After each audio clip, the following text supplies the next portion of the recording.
సంస్కృతి సంపద YouTube channel తరపున అందరికీ స్వాగతం. ఉపనిషత్ విజ్ఞానం అనే శీర్షిక ద్వారా శ్రీ లోకనాథం గారు ధారావాహిక ప్రసంగం చేస్తున్నారు. ఈనాటి ఉపనిషత్తు ఈశావాస్యోపనిషత్. ఆ ఉపనిషత్తుపై వారు ప్రసంగిస్తారు. శ్రీ లోకనాథం గారికి స్వాగతం. పరిపూర్ణ పరబ్రహ్మ స్వరూపులైన ప్రియాత్మ బంధువులారా వందనములు. మనము ఈశావాస్యోపనిషత్తులోని మంత్రములను గూర్చి వివరించుకొనుచున్నాము. శాంతి మంత్రముతో మనము ఈ ఉపనిషత్తును ప్రారంభించుట శిష్టాచారమై ఉన్నది గనుక ఓం పూర్ణమదః పూర్ణమిదం పూర్ణాత్ పూర్ణముదచ్యతే పూర్ణస్య పూర్ణమాదాయ పూర్ణమేవావశిష్యతే. ఈశావాస్యోపనిషత్తు ప్రముఖమైనటువంటి ఉపనిషత్తు. ఈశావాస్యమిదం సర్వం, ఈ సర్వ జగత్తు కూడా ఈశ్వరమయమై ఉన్నది. ఈశ్వరమైనటువంటి భావం చేత మనము సర్వ జగత్తును కూడా కప్పివేయబడాలి లేదా ఆచ్ఛాదించాలని మనం తెలుసుకున్నాము. తదుపరి మంత్రములలో కర్మోపాసనకు, ఈ కర్మకు ఉపాసనకు సముచ్చయముగా తెలియచేయబడినది. అంటే కర్మలు చేయడము, అలాగే ఉపాసనలు చేయడము, దేవతా ఉపాసనలు కానీ ఇలా చేయడము, వాటిని గురించి మనము వివరించుకున్నాము. తదుపరి సంభూతి అసంభూతి, ఈ రెండిటికి కూడా సముచ్చయము ఏర్పడినది. సముచ్చయము ఇక్కడ పొసగుతుంది. అందులో మనము 13వ మంత్రములో అన్యదేవాహు సంభవాత్ అన్యత్ ఆహు అసంభవాత్ ఇతి శుశ్రుమధీరానాం ఏనః తత్ విచక్షిరే. అన్యత్ ఏవ ఆహు సంభవాత్, ఈ సంభవాత్ సంభవము నుండి కలుగు ఫలము వేరైనది, వేరొకటి అని, అదే విధముగా అసంభవము నుండి కలిగే ఫలము వేరొక విధముగా ఉండునని ధీరులైనటువంటి వేదాంతులైనటువంటి శ్రోత్రియ బ్రహ్మనిష్ఠులు చెప్పగా మేము విని ఉన్నాము అని మనకు ఈ 13వ మంత్రములో తెలియజేసి ఉన్నారు. అంటే సంభవమును కార్యబ్రహ్మోపాసన వలన అనిమాది అష్ట ఐశ్వర్య సిద్ధులు కలుగుతాయని, అసంభవమును అవ్యక్తోపాసన వలన ప్రకృతి లయము భిన్నం ఫలము లభిస్తుందని ఆచార్యులు అంటే గురువులు చెప్పగా విషయమును గ్రహించితమని, అంటే శిష్యులు తెలియజేసినట్లుగా ఉపనిషత్తు బోధించుతున్నది.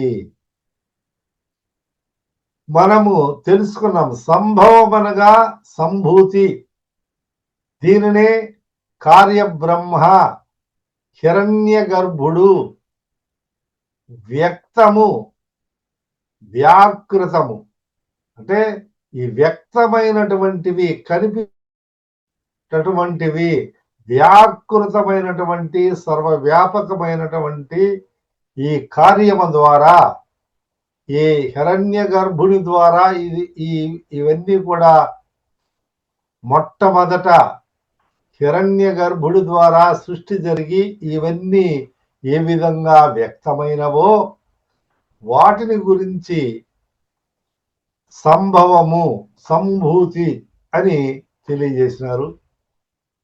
అలాగే అసంభవం అనగా దీనినే కారణ బ్రహ్మ,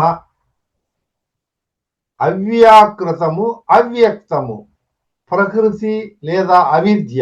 అవిద్య అంటే అజ్ఞానముకు సంబంధించినటువంటి అవిద్య.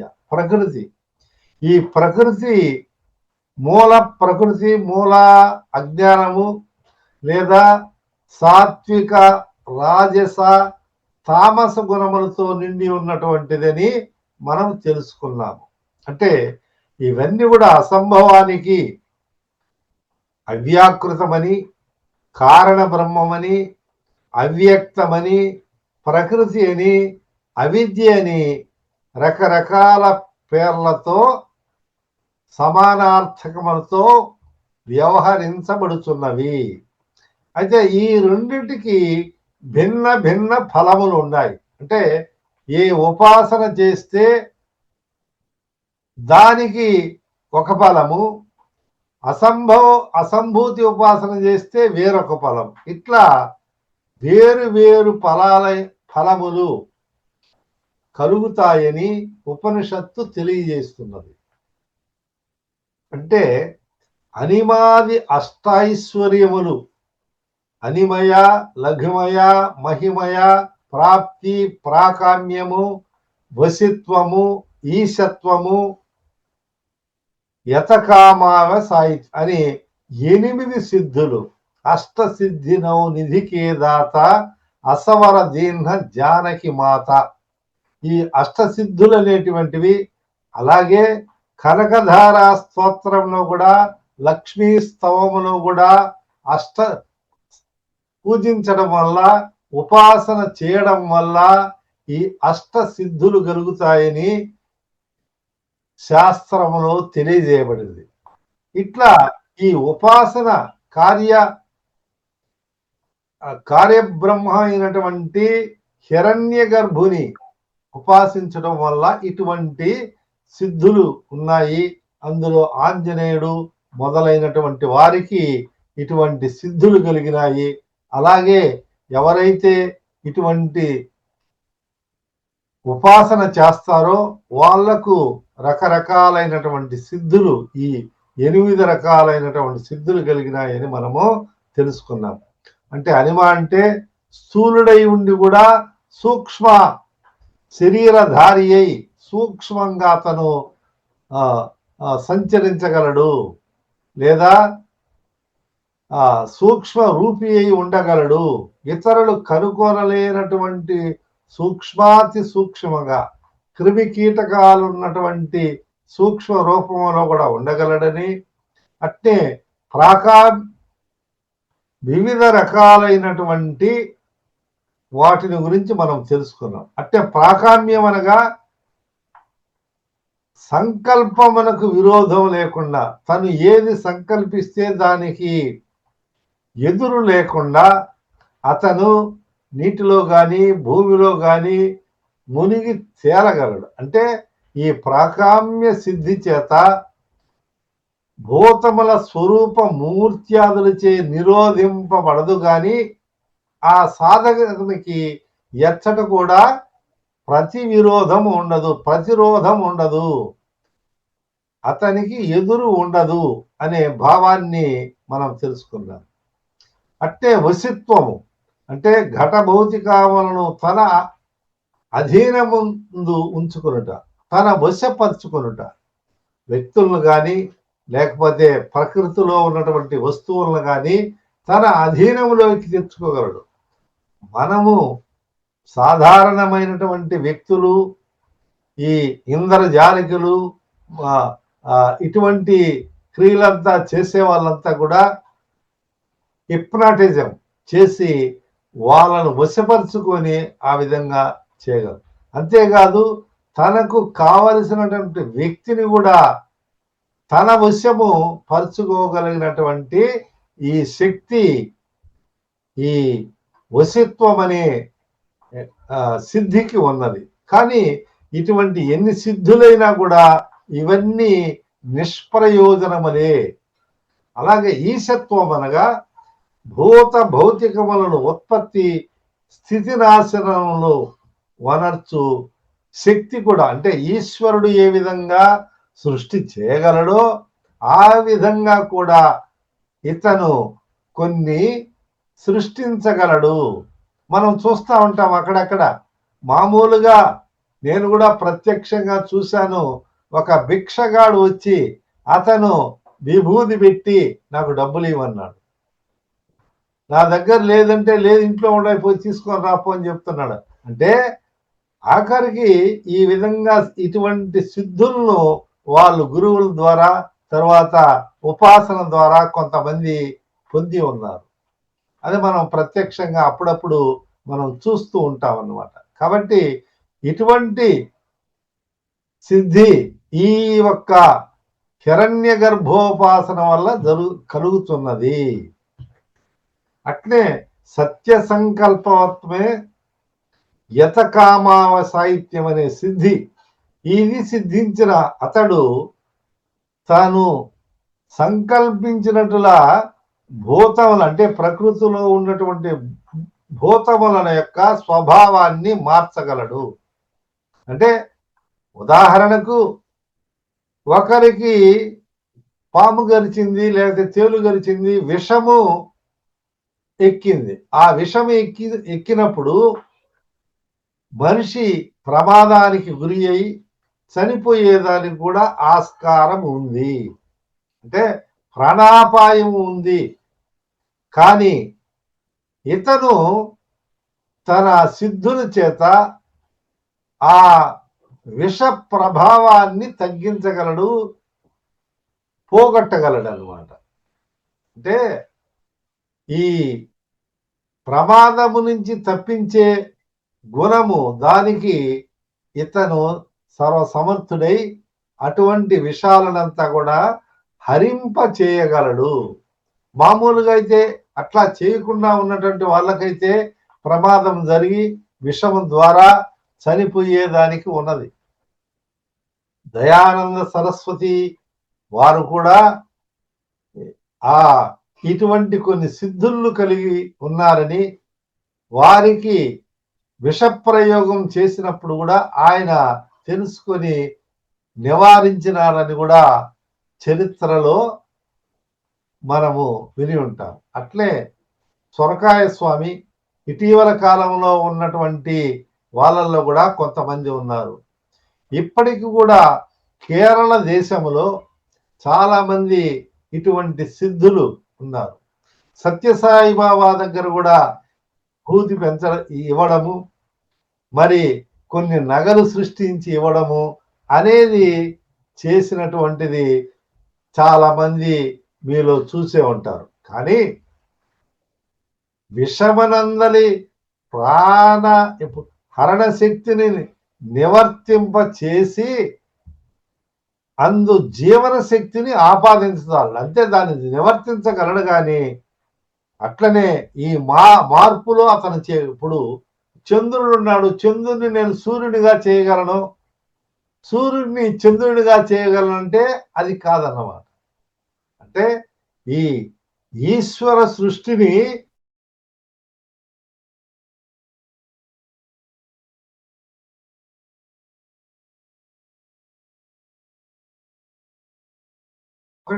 పోలికలైనటువంటిది ఏదైనా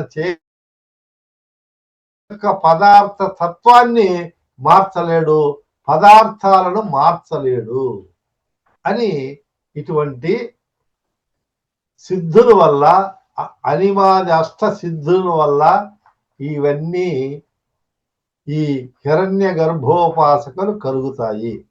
కానీ ఏమని చెప్తున్నారు, ఏ ఉపాసనలు చేసినట్టు ఉన్నా కూడా ఆత్మజ్ఞానం అనేది వీటి వల్ల కలుగదు.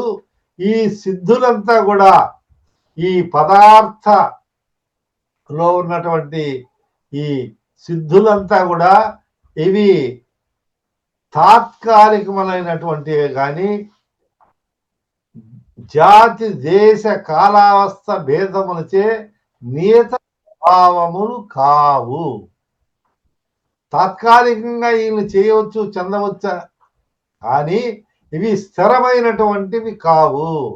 అంటే యోగి ఇది ఈ సిద్ధి పొందినటువంటి యోగి యొక్క ఇచ్ఛానుగుణంగా మారుతాయి అనేది మనము అంగీకరించవలసి ఉంటుంది. అంతేగాని ఇప్పుడు వారలే విభూతి ఏవిని సృష్టించేటట్టుగా ఉంటే మరలా విభూతి కొనడం అవసరం లేదు. నా అనుభవంలో మా తరగతిలో చదువుకున్నటువంటి ఒక వ్యక్తి ఈ విధంగా సృష్టించడము, అందరికీ విభూతి పెట్టడము, అందరిని ఆశీర్వదించడము, ఇవన్నీ చేస్తూ ఉండేవాడు. తదుపరి కొద్ది రోజులకు అతను ఏవేవో నీకు శీఘ్రమే కళ్యాణ ప్రాప్తిరస్తు, ఇంకోటి మగబిడ్డ పుట్టుతాడంటే ఆడబిడ్డ పుట్టడము, ఇటువంటి తారుమారులైనటువంటివి జరిగినాయి. అట్లా అతను చేయగలిగినటువంటి శక్తి లేదు. నేను కనుగొన్నప్పుడు ఆ విభూతి కూడా వాళ్ళు సృష్టించినటువంటి విభూతిని తీసుకొచ్చి ఇచ్చేవాళ్ళే కానీ ఏ బంగారు నగైనా కూడా ముందుగా చేసినటువంటిదే ఇచ్చే పద్ధతి ఉంది కానీ స్వయంగా సృష్టించజాలరు. అలా సృష్టించగలిగినట్లయితే ఎన్నో బంగారు కొండలనే వాళ్ళు సృష్టించవచ్చు, ఇంకా ఏదో సృష్టించవచ్చు. అంటే ఈ సిద్ధుల వల్ల తాత్కాలికమైనటువంటి కొన్ని వశీకరణ చేయవచ్చునే కానీ పూర్తిగా సంపూర్ణంగా ఇది జ్ఞానాత్మకమైనటువంటి ఆత్మ జ్ఞానాన్ని సంపాదించలేరు.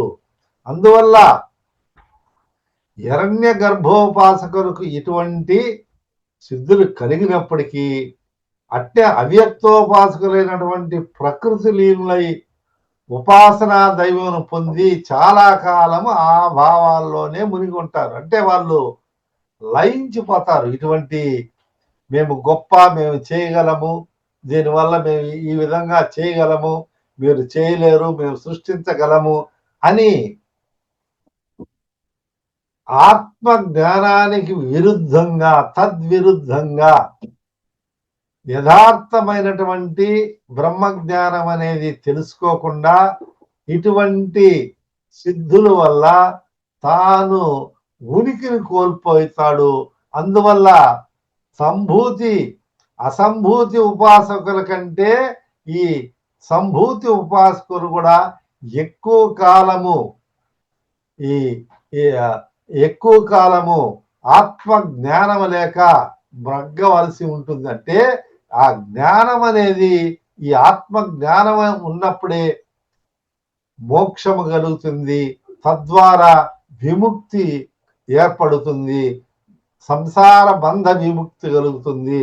కాబట్టి వీటి వల్ల ప్రయోజనము లేదు అని మనకు ఉపనిషత్ మాత తెలియజేస్తున్నది. అంటే ఉపనిషత్తు చెప్పింది కదా, అంటే ఉపనిషత్తు సకల విజ్ఞానానికి సంబంధించినటువంటి అన్ని విషయములను తెలియజేస్తుంది, అందులో సందేహం లేదు. కాబట్టి ఈ ఫలితం కర్మకాండలు, కర్మ చేసే విధానాన్ని ఉపనిషత్తే తెలియజేసింది. అలాగే ఉపాసనా కాండ తెలియజేసింది, జ్ఞానకాండ తెలియజేసింది. మొట్టమొదట ఈ ఈశావాస్యోపనిషత్తులో మొట్టమొదటి శ్లోకంలో జ్ఞానము, తరువాత 8వ శ్లోకం వరకు కూడా జ్ఞానమునకు సంబంధించినటువంటి విషయములే తెలియజేస్తూ ఇటువంటి అవ్యక్త వ్యక్తోపాసన ద్వారా ఇటువంటి సిద్ధులు కలిగినప్పటికీ వీటి వల్ల శాశ్వత పరిష్కారము దొరకదు. ఆత్మ జ్ఞానము సంపాదించాలి. మనుష్య మాతృడైనటువంటి మనుష్య జన్మ వచ్చినది. ముముక్షత్వము, తన్ను తాను తెలుసుకో, పరమ పురుషార్థములైనటువంటి ధర్మార్థ కామ మోక్షములో ఆఖరదైనటువంటి మోక్షాన్ని పొందుటకేను అని శాస్త్రములు ఉద్ఘోషించుతున్నవి. కాబట్టి దానికై మీరు పాటు పడండి. అని మనకు ఉపనిషత్తు మన యందు దయించి తెలియజేస్తున్నది ఉపనిషత్ మాత. కాబట్టి ప్రతి ఒక్కరు కూడా ఈ యొక్క సముచ్చయార్థములను తెలుసుకొని ఏది చేయవలనో ఏది చేయకూడదో, ఏది శాశ్వతమైనటువంటిదో ఏది అశాశ్వతమైనటువంటిదో అనేది తెలుసుకోవాలి. ఈ ఇక్కడ మృత్యం తీర్త్వ అని కర్మోపాసనలో చెప్పున్నప్పటికీ అక్కడ ఉపాసన ద్వారా విద్యాం అనే పదమునకు మనము ఉపాసన అని మనము అర్థము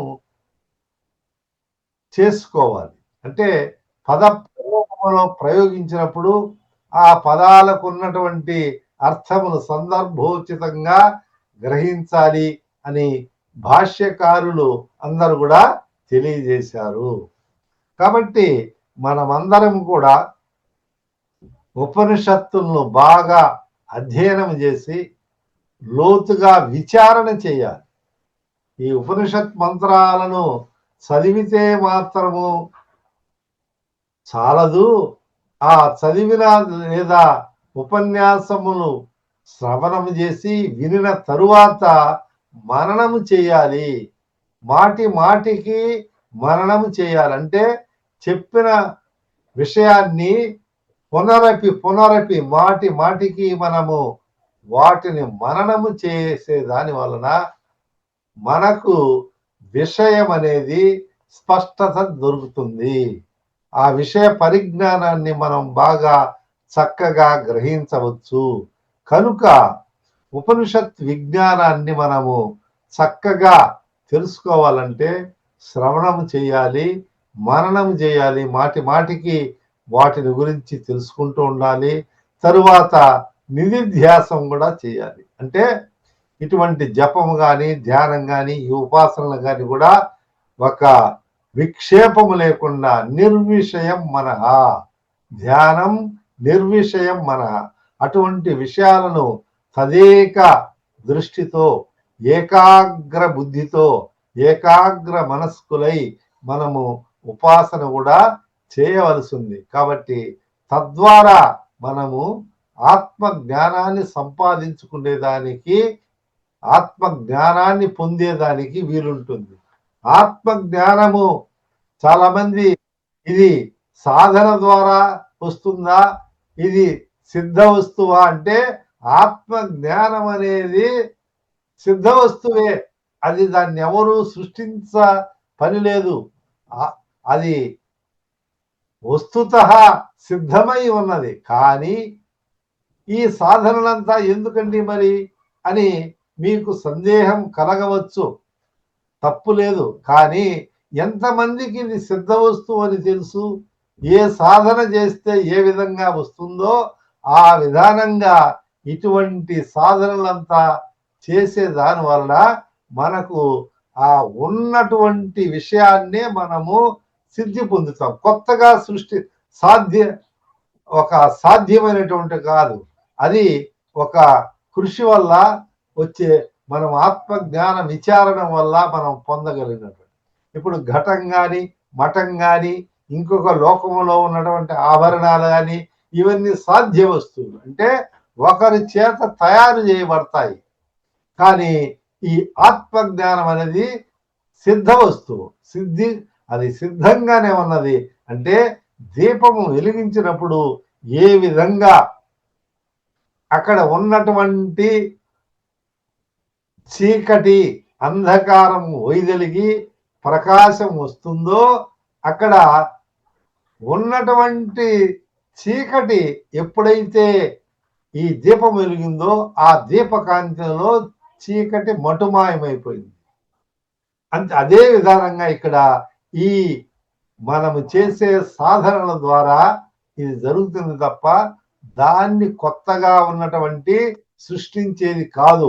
ఎందువలనంటే సర్వం కల్విదం బ్రహ్మ నేహ నానాస్తి కించన, అంటే ఈ సర్వ జగత్తు అంతా కూడా బ్రహ్మమయం. బ్రహ్మం అంటే బ్రహ్మ అంటే గొప్ప మహత్తైనటువంటి దానినే మనం ఆత్మ అంటారు, నేను అంటారు. అందుకనే రమణ మహర్షుల వారు కూడా నువ్వు ఎన్ని చేసినప్పుడు కూడా నిన్ను నువ్వు తెలుసుకో, నేను ఎవరో తెలుసుకో, మీరు గిరి ప్రదక్షిణ చేయండి పర్వాలేదు, కానీ ఇంకొక ఉపాసనలు చేయండి, పూజ చేయండి, యజ్ఞ యాగాది క్రతువులు చేయండి, రకరకాల కర్మోపాసనలు చేయండి, ఎన్ని చేసినప్పటికి కూడా కానీ నిన్ను నువ్వు తెలుసుకుంటే ఆత్మ జ్ఞానము ఎవరైతే తెలుసుకుంటారో వారికే విముక్తి.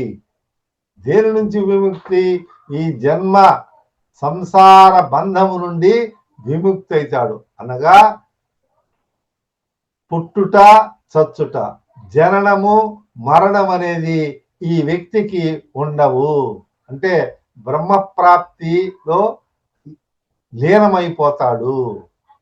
అదేమిటండి ఈ అందరూ కూడా ఇటువంటి అని మనం చూస్తున్నాం కదా. అంటే ఈ ఈ మరణాలు ఇవన్నీ దేనికి? దేహ ధర్మాలు, దేహానికే గాని ఆత్మస్వరూపానికి కాదు అని మనకు ఉపనిషత్ మాత తెలియజేస్తున్నది. కాబట్టి ఇటువంటి జ్ఞానాన్ని ఎవరైతే పొందుతాడో, మనము చరిత్రలో కూడా మనం ఎన్నో సంఘటనలను, ఆత్మ ధీరులను, వాళ్ళు స్థితప్రజ్ఞ లక్షణాలలో మనం తెలుసుకున్నాం. నైనం చిందంతి శస్త్రాన్ని నైనం దహతి పావక. ఈ అస్త్ర శస్త్రాలు కానీ తరువాత ఇంకొకటి కానీ అగ్ని కానీ నన్ను దహింప చేయజాలవు. కాబట్టి నేను నిత్య శుద్ధ బుద్ధ ముక్త స్వరూపమైనటువంటి ఆత్మ జ్ఞానిని ఎవరైతే తెలుసుకుంటారో అటువంటి వారికి ఈ సంసార బంధము నుంచి విముక్తి కలుగుతుందని ఈ ఉపనిషత్తులు ఉద్ఘోషించి తెలియజేస్తున్నాయి. కాబట్టి ఈ మంత్రార్థములను మనం జాగ్రత్తగా పరిశీలించి తెలుసుకోవాలి. తదుపరి మంత్రములో సంభూతించ వినాశించ, సంభూతించ వినాశించ యస్తద్వేదో ఉభయం సహా, వినాశేన మృత్యుం తీర్త్వా సంభూత్యామృతమశ్నుతే. సంభూతించ వినాశించ యస్తద్వేదో ఉభయం సహ, వినాశేన మృత్యుం తీర్త్వా సంభూత్య అమృతమశ్నుతే అని ఈ సంభూతి అసంభూతిని గురించి ఇంకా కొన్ని విషయములను ఇక్కడ తదుపరి మంత్రములో తెలియజేస్తున్నారు. అంటే సంభూతిం చ వినాశం చ యహ తత్ వేద, ఉభయం రెండిటిని తెలుసుకున్న వాళ్ళు వినాశేన మృత్యుం తీర్త్వా అసంభూత్య అమృతం అశ్నుతే అని మనం పద విభాగం చేసి తెలుసుకుంటే యహ ఎవడు, సంభూతించ సంభూతిని, వినాశంచ వినాశమును, తదుభయం రెండింటినీ కూడా ఎరుగునో వేద, వినాశేన వినాశ ఉపాసన చే మృత్యుం తీర్త్వ మృత్యుమును అధిగమించి అసంభూత్య అసంభూత్యోపాసన చే అమృతమును అమృతము భావమును అశ్నుతే పొందును అని ఈ మంత్రము మనకు తెలియజేస్తున్నది. కాబట్టి తదుపరి ఈ మంత్రమును గురించి మనము సంపూర్ణంగా చర్చించుకుంటాము. అంటే సంభూతి అసంభూతిని గురించి విషయాలు తెలియజేస్తున్నారు కాబట్టి దాని ఆ రెండు సముచ్చయ అర్థములను మనము తెలుసుకుంటే చక్కగా అవగాహన అయిన తర్వాత మనము ఆచరణ జ్ఞానంలో ఆత్మ జ్ఞానాన్ని పొందవచ్చు. ఓం పూర్ణమదః పూర్ణమిదం పూర్ణాత్ పూర్ణముదచ్యతే పూర్ణస్య పూర్ణమాదాయ పూర్ణమేవావశిష్యతే. ఓం శాంతి శాంతి శాంతి. ఓం లోకా సమస్త సుఖినో భవంతు. హరి ఓం. ఉపనిషద్ విజ్ఞానము అనే శీర్షికలో ధారావాహిక ప్రసంగం చేసిన శ్రీ ఎంవి లోకనాథం గారికి ధన్యవాదాలు. కృతజ్ఞతాభినందనలు.